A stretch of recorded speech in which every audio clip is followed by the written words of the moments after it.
우리 하나님 말씀은 사도행전 19장 1절부터 10절입니다. 사도행전 19장 1절부터 10절 제가 봉독하겠습니다. 아볼로가 고린도에 있을 때에 바울이 윗지방으로 다녀 에베소에 와서 어떤 제자들을 만나 이르되 너희가 믿을 때에 성령을 받았느냐? 이르되 아니라 우리는 성령이 계심도 듣지 못하였노라. 바울이 이르되 그러면 너희가 무슨 세례를 받았느냐? 대답하되 요한의 세례니라.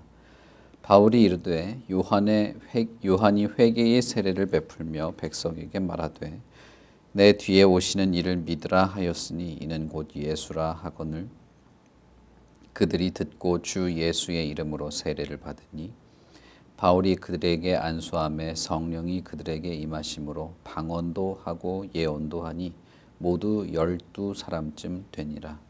바울이 회당에 들어가 석 달 동안 담대히 하나님 나라에 관하여 강론하며 권하되 어떤 사람들은 마음이 굳어 순종하지 않고 무리 앞에서 이 도를 비방하거늘 바울이 그들을 떠나 제자들을 따로 세우고 두란노 서원에서 날마다 강론하니라. 2해 동안 이같이 하니 아시아에 사는 자는 유대인이나 헬라인이나 다 주의 말씀을 듣더라. 아멘. 아볼로가 이제 에베소를 떠나서 고린도에 도착해서 고린도에서 활동하는 동안에 에베소에는 이제 바울이 오게 됩니다. 바울은 에베소에 도착한 지 얼마 되지 않아서 12명의 사람들을 만나게 됩니다. 예수 그리스도의 도에 대한 이 지식은 브리스길라와 아굴라가 아볼로에게 가르쳐 주기 전에 아볼로처럼 성령 세례, 예수님의 이름으로 받는 세례는 모르는 상태로 있는 12명이었습니다. 그들에 대해서는 사도행전에 누가는 어떤 제자들이었다라고 기록하고 있는데 바울이 너희가 믿을 때에 성령을 받았느냐라고 물어보는 질문에서도 우리가 이 사람들은 예수 그리스도에 대한 어떤 도를 듣고 예수 그리스도에 대한 어떤 지식을 가지고 예수님을 믿고 있는 어떤 사람들이었다라고 볼 수 있을 것입니다. 그런 면에서 아마 제자라고 쓴 것 같고 바울 사도도 너희가 믿을 때에 성령을 받았느냐라고 물어본 것 같은 그런 느낌이 들죠. 바울이 한 질문은 이 12명의 사람들을 만나서 예수 그리스도와 복음, 그분의 가르침들에 대한 내용들을 나눌 때 이들이 뭔가 부족한 부분이 있다고 느꼈기 때문입니다. 브리스길라와 아굴라가 아볼로를 봤을 때 느꼈던 그런 느낌이었을 것입니다. 그리고 그들이 성령을 받았다는 아무런 증거도 볼 수 없었을 것입니다. 특히 이들은 성령에 대해서는 그게 도대체 뭐냐, 나는 성령이 뭔지도 모른다라고 말할 정도로 무지한 상태에 있었죠. 그런 면에서 아볼로와는 조금 다른 면이 있다고 보입니다. 아볼로는 뭔가 영적으로 열성과 어떤 그 뜨거움이 있었던 성령의 강한 이끌림이 있었던 사람처럼 느껴지지만 이 사람들은 성령이 있는 것도 알지 못한다라고 말할 정도로 모르는 상태였죠. 아볼로 때와 마찬가지로 이런 사람들의 모습은 참 아이러니한 느낌을 줍니다. 왜냐하면 세례 요한이 세례를 줄 때도 이미 그 세례가 회개를 촉구하는 세례였고 세례 요한이 세례를 줄 때도 자신의 뒤에 오는 이는 나처럼 물로 세례를 주는 것이 아니라 성령으로 세례를 베푼다라고 하면서 자기는 길이고 내 뒤에 오시는 분으로 이어가도록 하는 준비 단계, 그것을 예비하는 단계임을 세례 요한이 무척 강조를 많이 했기 때문이죠. 그런 세례 요한에 대해서도 알고 뭔가 그런 세례를 받았다면 성령이 뭔지 알지는 못한다 할지라도 이후에 우리는 성령이 주시는 세례를 받아야 한다는 사실을 알 수 있었을 것이 분명한데도 이 사람들은 성령이 있는 것도 모르고 뭔지 모른다라고 말하고 있는 것이죠. 그러니까 아볼로 때와 마찬가지로 이 당시에 예수 그리스도에 대한 어떤 지식들이 어떤 부분에서는 완전하지 않은 채로 전해지고 있었다는 것을 볼 수 있게도 됩니다. 어쨌든 그런 부족한 지식 가운데에도 이들은 예수를 받아들이고 예수를 믿는 예수의 제자라고 말할 만한 그런 사람들이었다는 것이죠. 그러나 이 불분명한 혹은 이 부분적으로 알고 있는 이런 것으로는 충분치 않은 것입니다. 예수 그리스도의 복음, 그리고 예수 그리스도의 말씀과 진리, 그분을 믿을 때에 예수께서 약속하신 성령에 대한 약속하신 성령을 받는 이런 부분들은 매우 중요한 것입니다. 그래서 바울 사도는 예수께서 약속하신 성령께서 오셨다. 예수님께서 이미 오셨고 예수께서 약속하신 성령께서 이미 우리에게 오셨기 때문에 요한의 세례로는 충분하지 않다라고 말하는 것입니다. 실체가 왔기 때문이죠. 예수님께서 모든 지상 사역을 완성하셨고 또 약속하신 성령을 선물로 보내셨기 때문에 그것을 위한 준비나 혹은 예비 단계의 세례로는 충분하지 않다. 예수님께서 약속하신 성령이 있으니 이 예수님의 이름으로 받는 성령의 세례를 받도록 한 것이죠. 이 사람들은 그 말을 듣고 예수님의 이름으로 세례를 받고 바울은 그들에게 안수를 합니다. 예전에 베드로와 요한이 사마리아 성에서 안수를 할 때,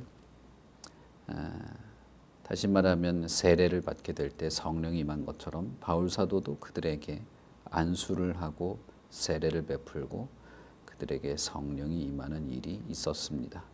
이 성령이 임하는 일에 대해서 특별히 방언도 하고 예언도 했다라고 말하는 장면이 있죠. 그렇다는 것은 그들에게 오순절 성령 강림과 같은 일들이 일어났다는 것입니다.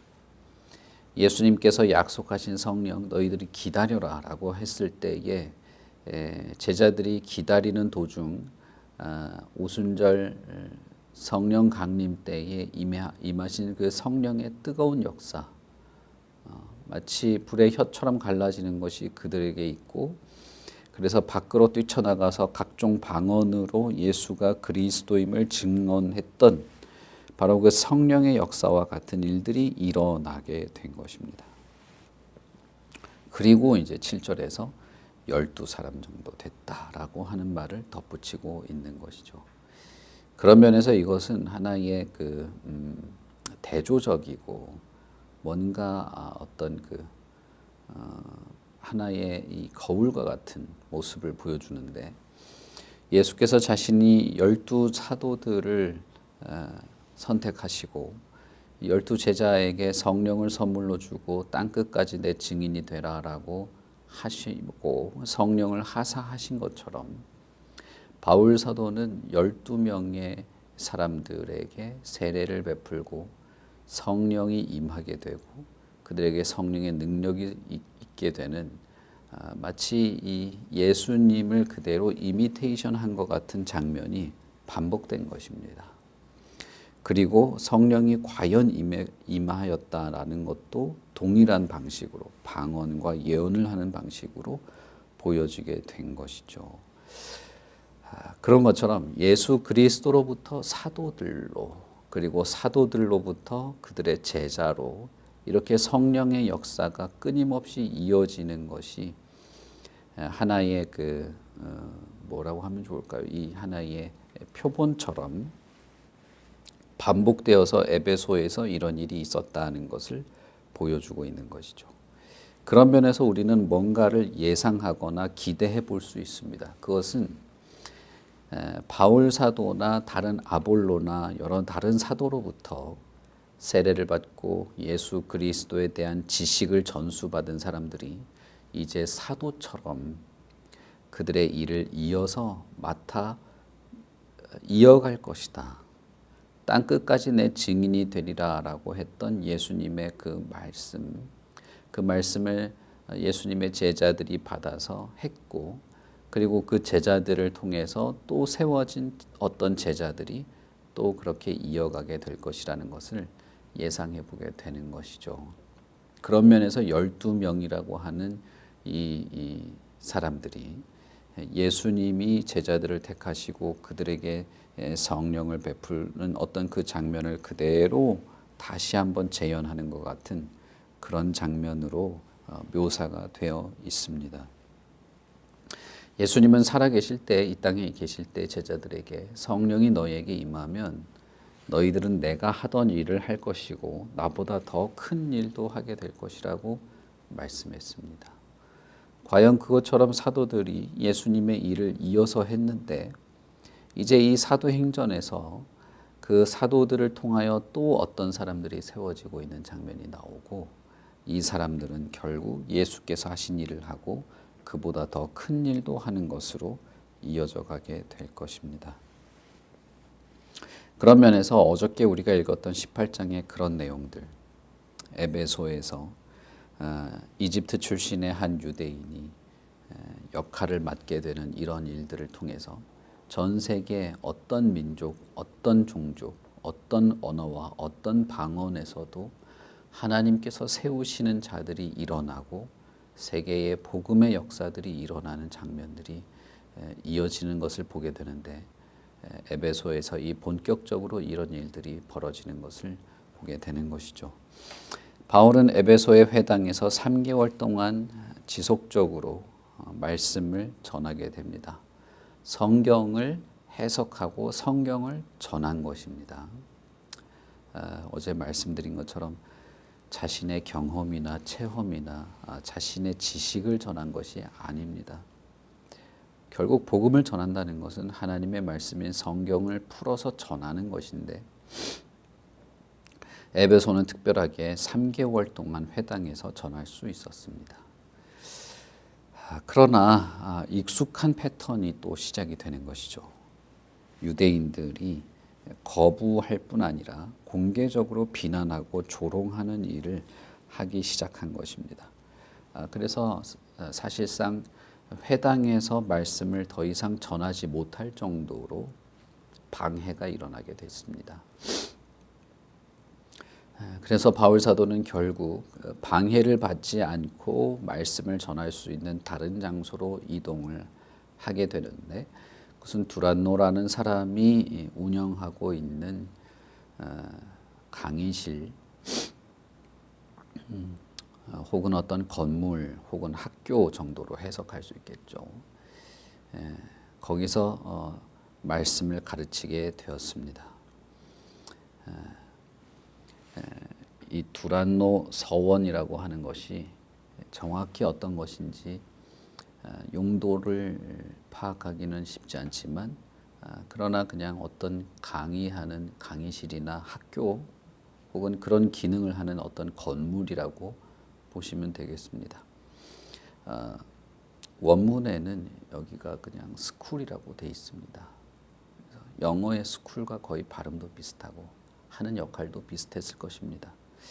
두란노라는 사람이 세웠는지 아니면 거기서 두란노라는 사람이 대단히 유명한 선생이거나 강사였기 때문에 그렇게 불렀는지는 알 수 없지만, 어쨌든 두란노 사람이라고 하는 사람이 거기서 운영을 하거나 세웠던 그 학교 건물에서 2년간 최선을 다해 말씀을 강론하게 됩니다. 그동안 많은 사람이 이 학교에서 바울을 통하여 성경과 성경이 증거하는 예수님에 대하여 배우게 됩니다. 그리고 그들은 마음을 열고 믿음을 가지게 되었고, 그리고 그 사람들을 통해서 아시아 모든 지역에 복음이 전하여지게 되어서 아시아에 사는 자는 유대인이나 헬라인이나 다 주의 말씀을 듣게 되었다라고 말하고 있습니다. 이것이 참 특징적이고 재미있는 장면인데, 왜냐하면 원래 바울은 유럽으로 복음을 전하려는 생각보다는 아시아로 다니려는 마음이 있었죠. 그러나 성령께서 막으시고 주께서 막으시고 오히려 마게도냐로 건너와서 여기서 복음을 전하라. 여기에 사람들이 있다라는 환상을 보고 바울 사도는 아시아가 아닌 마게도냐로 건너가게 됩니다. 그래서 어떤 사람들은 그 바람에 아시아의 복음이 전해지지 않고 복음이 유럽으로 진출했다, 뭐 이런 말을 하는 경우도 있죠. 그러나 정말 그런가? 그렇게 복음이 단순하게 그렇게 되었나라는 생각이 듭니다. 왜냐하면 여기에 에베소에서 바울 사도가 두란노 서원에서 2년이나 열심히 사람들을 가르친 결과 바울을 통해서 두란노 서원에서 배웠던 사람들이 아시아 전 지역으로 나가서 복음을 전하게 되었기 때문입니다. 바울이 아시아에 복음을 전하려 하였지만 성령께서 막았는데 그러나 그것은 성령께서 복음이 아시아로 진출하는 것이 아니라 서쪽으로 가서 서쪽 해서 결국은 이렇게 돌아오는 그런 걸 했다. 그런 걸까? 아시아에 복음이 전하여지는 것을 막은 것일까? 그렇지 않다는 것이죠. 그렇지 않다는 걸 우리는 분명히 알 수 있습니다. 바울의 생각과 성령의 생각이 계획이 달랐을 뿐이지 오히려 성령께서는 바울을 통해서 배출해낸 이 제자들, 앞선 12명을 포함한 두란노 서원에서 가르침을 받은 그 학생들을 통해서 결국은 아시아의 복음이 전하여지도록 하셨던 것입니다. 마게도냐는 바울과 바울의 일행들을 통하여 복음을 전하지만 그러나 아시아 전 지역에서는 한두 명, 어떤 몇 명의 사람들이 아닌 이름도 없고 정말 누군지도 모를 수많은 하나님의 제자들, 예수 그리스도의 복음을 들은 바울의 제자들을 통하여 아시아에 복음을 듣지 않은 사람이 없을 정도로 복음이 전하여지도록 했던 것이죠. 그런 면에서 아시아에 복음이 전하여진 것이 맞습니다. 성령께서는 바울이라고 하는 사람이 아니라 바울의 제자를 통해서 수많은 사람들이 아시아 전 지역으로 복음을 전하도록 의도하셨던 것뿐입니다. 바울의 학생이 아시아 전역에 복음을 전하기 시작했고 마음을 여는 사람들이 등장하기 시작했고 결국에는 자생적인 교회가 아시아 곳곳에 세워지게 됩니다. 대표적으로 골로새 교회 같은 곳이죠. 골로새의 교회가 세워졌을 때 바울은 골로새에 있는 사람들이 누군지도 몰랐습니다. 그저 거기에 누군가 복음을 전했다. 그런데 그 복음을 듣고 교회가 세워졌다는 소식만 들었을 뿐이죠. 그 소식을 듣고 바울 사도는 무척 기뻐하고 내가 매일 당신들을 위해서 기도한다고 골로새서에 쓰게 됩니다. 바울은 아시아 골로새 지역에 발을 디딘 적도 없고 그 사람들이 누군지도 모르고 얼굴을 본 적도 없습니다. 그러나 누군가는 거기에서 복음을 전한 것입니다. 바로 에베소의 이 두란노 서원에서 2년 동안 이 서원에 모여서 예수 그리스도에 대한 가르침을 받았던 학생 중에 어떤 사람은 아시아로 나갔던 것이죠. 그런 면에서 아시아의 복음을 전하려고 했던 이 바울의 계획은 훨씬 더 큰 역사, 성령의 더 깊은 역사를 통해서 실현되고 있었습니다. 그래서 골로새서를 보시면 골로새서 1장 1절부터 바울 사도는 자기가 누군지도 모르는 골로새 교인들을 향해서 내가 당신들에게 복음이 전하여졌다는 소식을 들었습니다. 복음이 전하여진 그날부터 당신들은 믿음과 사랑과 소망에 근거한 것을 가지고 자라나고 있는데 이것이 전 세계에 자라나고 있다는 소식을 내가 듣고 있습니다. 그래서 나는 당신들을 위하여 들은 그 순간부터 매일 기도하고 있습니다. 라고 말하고 있죠. 이미 바울의 손이 미치지 않는 전 세계에 복음이 전하여지고 있다고 말하고 있는 것이죠. 이렇게 해서 사도행전에서 거의 이제 사도행전의 뭐랄까요, 클라이막스를 지나서 사도행전의 마지막 단계에 들어가는 듯한 장면이 시작됩니다.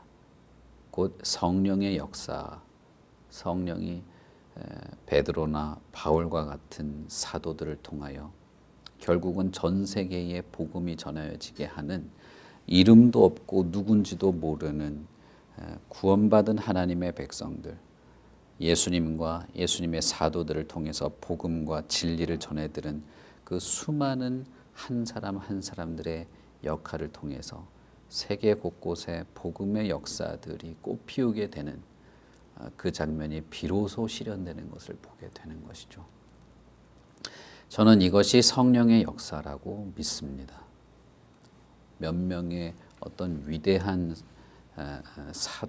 사도를 통해서 몇몇의 교회가 세워지는 것이 전부가 아니고, 전 세계에 흩어져 있는 모든 하나님의 백성들의 입을 통해서 복음이 전하여지게 되는 이 궁극적인 복음의 전파를 이루어내신 것입니다.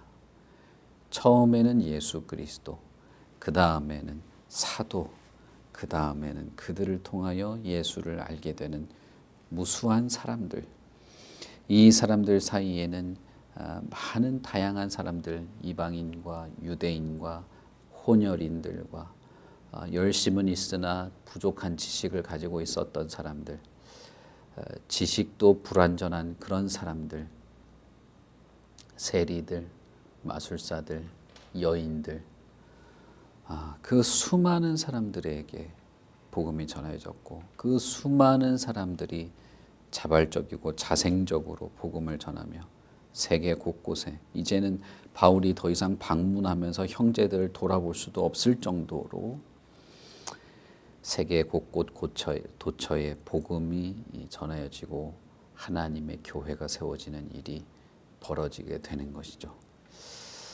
어떤 연속극 드라마로 치자면 이 장면은 사실상 마지막 엔딩에 해당되는 장면이라고 볼 수도 있습니다.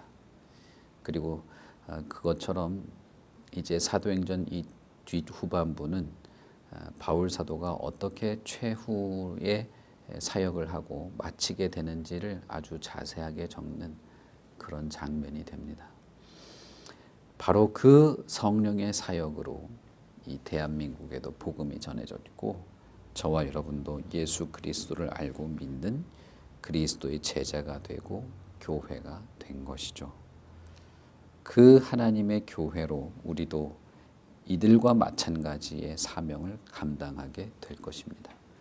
하나님을 믿고 진리를 따라 살아가는 그런 삶의 영역 속에서 살아갈 뿐 아니라 주님이 주신 사명을 감당하는 면에서 성경을 풀어 자세히 가르치고 전하는 강론의 영역에서, 그리고 우리가 만나고 경험하는 우리의 일상에서의 전도, 복음을 전하는 면에서 우리는 이들과 동일한 사명을 감당하게 될 것입니다.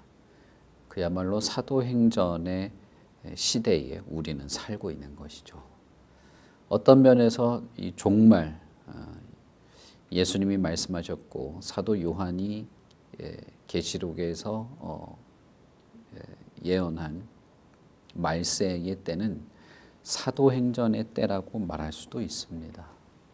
우리가 살펴본 것처럼 요한계시록에 있는 한때, 두때, 반때에 해당되는, 혹은 42달, 1260일에 해당되는 이 말세는 다른 면으로는 사도행전의 시대라고 할 수도 있습니다. 지난번에 제가 말씀드린 것처럼 이 사도행전은 사실상은 성령의 역사, 성령의 주도적인 성령의 역사들이기 때문에 성령행전이라고 부르는 분도 있다고 말씀을 드렸죠. 그것처럼 우리는 바로 이 시대를 살고 있습니다. 성경의 기록은 바울의 마지막 장면으로 끝날 뿐이지요. 우리는 그 바울의 수고와 노력을 통해서 배출된 사람들을 통해서 우리가 계속 배출되어 온 것이죠. 그런 면에서 저와 여러분도 참되고 거룩한 하나님의 제자, 복음의 일꾼을 배출해내는 것이 하나의 사명일 것입니다. 저는 정말 그렇게 되기를 바랍니다. 이 교회가, 우리 참사랑 교회가 거룩하고 참된 하나님의 사람들, 거듭난 사람들, 복음의 일꾼을 배출해내는 교회가 되기를 진정으로 바라고, 주님께서 그런 사명을 우리에게 주셨다고 믿습니다. 그러니 여러분, 우리가 우리 자신의 영혼의 유익을 위해서도 기도하고 경건하며 충실할 뿐 아니라 주님이 교회에게 맡겨주신 이 사명이 멈추지 않고 잘 수행되기를 위해서도 기도하시고, 복음의 역사들을 위하여서, 그리고 성령의 충만한 은혜의 능력과 성령의 인도하심을 위해서도 기도하십시오. 그것이 사도행전의 시대를 살아가는 주님의 제자들의 기도이자 삶이자 사명이라고 믿습니다. 우리 같이 기도하겠습니다. 하나님 아버지, 은혜를 참 감사합니다. 아볼로든 바울이든, 바울을 통하여 세례를 받은 그 12명의 사람이든, 두란노 서원에서 2년 동안 말씀을 배우고 아시아 전역에 흩어졌던 사람이건, 또한 그들을 통하여 골로새 교회와 같이 각 지역에서 자생적으로 생겨났던 교회건, 그 모든 사람들이 성령의 은혜와 인도하심, 예수 그리스도께서 약속하신 성령을 선물로 받고 그렇게 거룩하고 참된 하나님의 백성이요 그리스도의 제자요 교회로 세워지고 주신 사명 따라 살아가게 되었는 줄 믿습니다. 우리가 이 땅을 살아가는 모든 삶의 순간순간들도 그리스도의 제자로 사는 것이고 교회로 사는 것이고, 우리의 마음과 생각과 기도와 수고와 헌신이 결국은 복음의 역사들을 위하여 쓰임받게 되는 것인 줄 믿습니다. 그러므로 성령이 우리에게 임하시고 성령의 세례를 통하여 하나님의 역사들을 감당할 마음과 능력을 얻게 되었던 것처럼, 우리 참사랑 교회의 모든 성도들도, 이 공동체의 모임도 그렇게 성령의 충만한 은혜 가운데 역사하는 일이 있게 되기를 바랍니다. 우리가 말씀을 강론하는 것, 풀어 해석하고 전하고 배우고 나누고 깨닫고 그 가르침을 따라 일할 힘과 용기를 얻어서 살 뿐 아니라 복음을 전하는 이 모든 일들이 하나님의 거룩한 교회에서 멈추지 않게 되기를 바랍니다. 아시아의 복음을 전하는 것이 멈춰진 것 같고 그것이 막아져 있는 것처럼 보였지만 사실은 그것은 멈춘 적이 없었습니다. 복음이 전하여지는 이 성령의 역사들은 그저 바울의 생각과 달랐을 뿐이지 복음이 멈추어지었던 적은 없었습니다. 오히려 하나님의 교회를 통하여 전하여지도록 하신 것을 봅니다. 그렇다면 지금도 마찬가지일 것이고, 지금도 하나님의 교회를 통하여 복음은 전하여지고 있을 것입니다. 바로 그 일에 우리 참사랑 교회와 모든 성도들이 함께 동참하게 되게 하시고, 성령의 충만한 은혜를 더하여 주셔서 말씀과 진리와 지혜, 능력과 선포의 모든 일에 주시는 능력으로, 성령의 충만한 은혜로 잘 감당하게 하셔서 이곳에서 영혼이 구원받는 생명의 역사가 있게 하시고, 복음을 전하며 가르치며 그 안에 하나님의 놀라운 은혜의 역사들이 일어나는 참되고 거룩한 하나님의 일꾼들로, 교회로 변함이 없게 하여 주시옵소서. 감사합니다. 예수님 이름으로 기도합니다. 아멘. 하늘에 계신 우리 아버지여, 이름이 거룩히 여김을 받으시오며 나라에 임하옵시며 뜻이 하늘에서 이룬 것 같이 땅에서도 이루어지이다. 오늘날 우리에게 일용할 양식을 주옵시고, 우리가 우리에게 죄 지은 자를 사하여 준 것 같이 우리 죄를 사하여 주옵시고 우리를 시험에 들게 하지 마옵시고 다만 악에서 구하옵소서. 대개 나라와 권세와 영광이 아버지께 영원히 있사옵나이다. 아멘.